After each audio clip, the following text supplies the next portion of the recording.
This is the GRP podcast where we talk about God, religion, and politics. And I'm your host, Hijabi Down Under.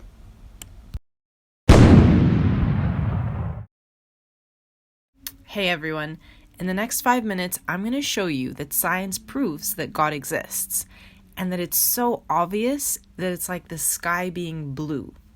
Here's the simple fact. All of the best minds of humanity put together, all the scientists at the top-notch universities in NASA, you name it, all of them put together cannot produce a single living thing. So you put all of our best technology together, all of the science we have, and it still doesn't even come close to replicating the best technology in the universe: life.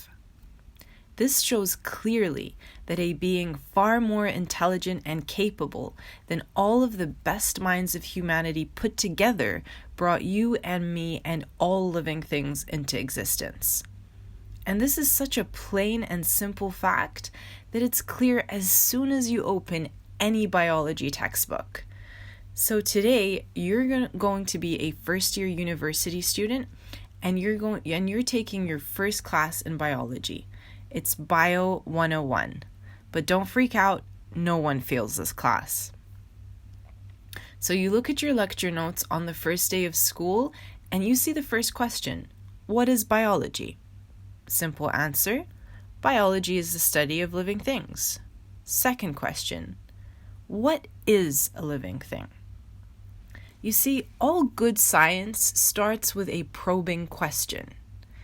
And biology starts with the simple question: what exactly is this thing we're meant to be studying? What exactly is life? Or put it differently, what makes a living thing living? The interesting thing is, scientists seem to not really know the answer to this question. In the textbook that was assigned to me in my first year, Campbell and Rees, on page 2, the author writes, "But what is life? Even a small child realizes that a dog or plant is alive while a rock is not. Yet the phenomenon we call life defies a simple one-sentence definition. We recognize life by what living things do." End quote. I think that's science talk for we have no idea what life is. We just look at something and we know it's alive, and then we see all the stuff that living things do and non-living things don't do. But that's fine, we can roll with that, okay? We basically need to look at what makes living things unique. In high school, they taught us a useful acronym that you can use to define a living thing and separate it from something that's not living. And when you do this, you see how amazing life really is. How this thing that is all around us and within us is so vastly more advanced than anything we've ever produced. So let's look at this acronym. It's Mrs. Gren. So that's MRSGREN, okay? Life is defined as things, or the technical term organisms, that can do the following 7 activities. Number 1, M for movement. Living things can move. Number 2, respiration. And respiration basically means that living things can eat stuff and then convert it into energy and use that energy for other activities. So for example, you can eat a pie and the pie gives you energy and you can use that energy to go to the gym. Number 3, S for sensitivity. So living things can sense their environment. On the human scale, you can sense that it's cold and you react by putting on a jumper. Number 4, living things grow. G for growth. So that's anything from, say, going from a baby to an adult. That's growth. But also just, gaining weight is also growth. Number 5, R again for reproduction. That's an easy one. A living thing can produce another living thing just like itself. So bacteria have bacteria babies, humans have human babies, and so on. Number 6, E for excretion. Excretion is basically removing waste products from a living thing's body. So, for example, after you've eaten and you've gone to the gym, the bits of the pie your body doesn't want comes out the other end, right? Basic. Number 7, last one, nutrition. Living things can essentially eat. So if you think about those 7 activities, and you think about the things that humans have tried to make, right? All of our technology, we haven't been able to produce a single thing that has the ability to do these things that living things do on a daily basis just by being alive, right? We haven't been able to produce a single thing that moves on its own and senses its environment, and eats, and excretes, and respires, and grows, and reproduces. And yet scientists who push the theory of evolution want us to believe that no intelligent being was required to make any of the life on Earth. Okay, I know I said I was going to be 5 minutes, but I feel like I really need to stress this point, okay?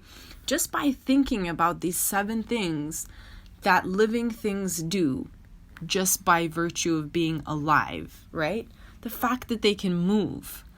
Just think about how long it's taken us to produce something that can move on its own, right? Think of how long it took us to produce drones. Think of how long it took us to produce cars that automatically move on their own or go on autopilot. Then you take the next one, respiration. I mean, just the simple thing of creating an engine that takes in something and converts it into energy. Like, for example, you put gas in the tank and then the car uses that for energy. Okay, so it's almost kind of like respiration. How long did it take us to produce something like that? But also, it doesn't really do it on its own. You have to ignite the engine. You have to kind of make it do it. We've not been able to produce a single thing that can do that on its own.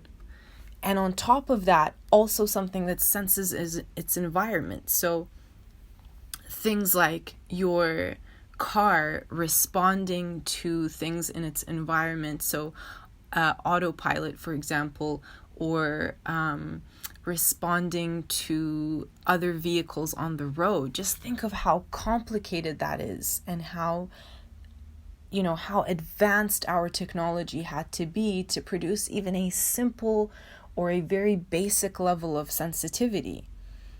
And then number 4, growth.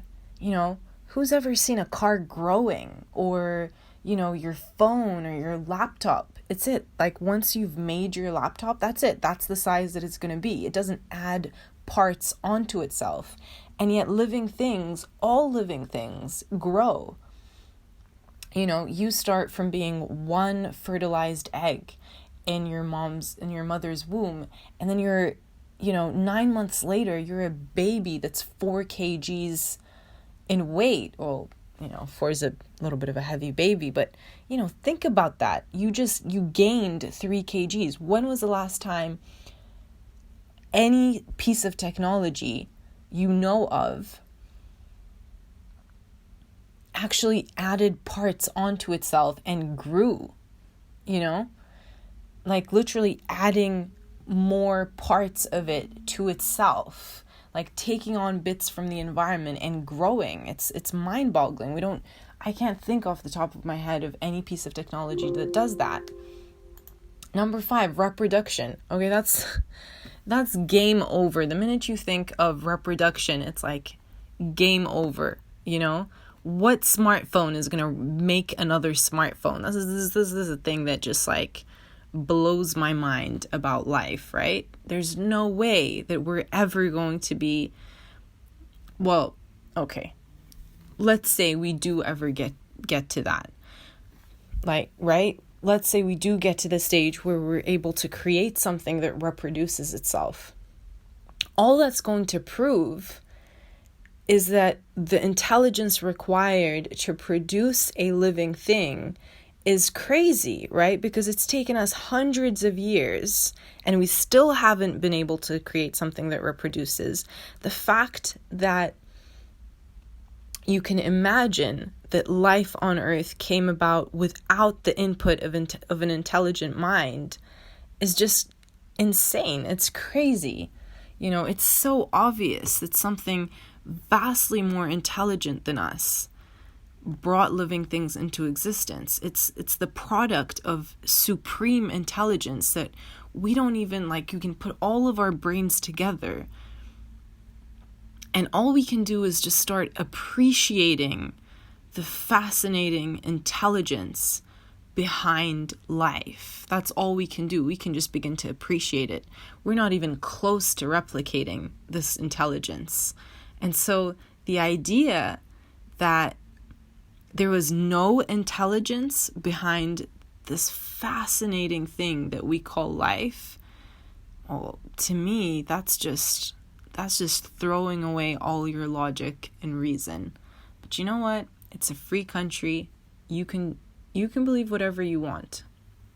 But I'm going to end with this verse from the Quran. It's in rough translation. God in the Quran challenges people who worship false gods, and he says, "O mankind, a parable has been composed, so listen to it. Those whom you appeal to other than to Allah, to God, will never create a fly, even though they combined together to do so." And sure enough, show me somebody who's able to create a fly.